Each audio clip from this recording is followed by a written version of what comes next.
જય માં સોનલ, કેમ છો બધા? તમે બધા મજામાં જશો? અમે નીકળી ગયા હતા માધુપુર દરિયે જવા માટે. ટ્રાફિક એટલી હતી એટલે અમારે ગામમાંથી જવું પડ્યું. પછી તો મહેશભાઈએ શ્રેયાને તેડી તો સિદ્ધજીતે કંઈક આવું કીધું, कंस मामा यूं समझ मुझे 2 साल की सजा नहीं, तुझे 2 साल की जिंदगी और मिले। કારા તડકાના કારા લુગડા પહેરીને અમે હાલીને નીકળી ગયા માધુપુર દરિયે. આજ વખતે તો એટલું માણસ હતું કે પગ મૂકવાની જગ્યા નથી દરિયે.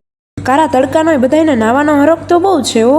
પછી તો સીયુ કે મામા હવે ભૂખ લાગી ગઈ હો, હવે તો આપણે ખાવું જ પડશે, બાકી એમાં હાલશે નહીં. પછી તો સીયુએ ગાંઠિયાને ખીચડી ઉપાડી લીધા હો.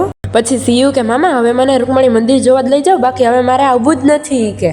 પછી તો ભવ્ય રૂકમણી મંદિર જોયું અને તે કંઈક આવું મસ્ત મજાનું દેખાતું હતું. પછી તો સીયુ કે મામા હવે વનમાં લઈ જાઓ, મારે હિંચકા ખાવા જવું છે. इतनी सुंदर हूँ मैं क्या करूँ। હાલો હવે કાંઈ નથી કરવું, આપણે જઈએ ઘરે. પછી તો મહેશભાઈ આગતા હતા ગાડી અને અમે નીકળી ગયા ઘર બાજુ. ઘરે પૂગીને હું ને સીયુબે મસ્તી કરતી હતી તો મહેશભાઈ તો અમને ખીજાણા. ટાટા બાય બાય, મળીએ નેક્સ્ટ વિડીયોમાં. આવા જ વિડીયો જોવા માટે મારી આઈડીને ફોલો કરો.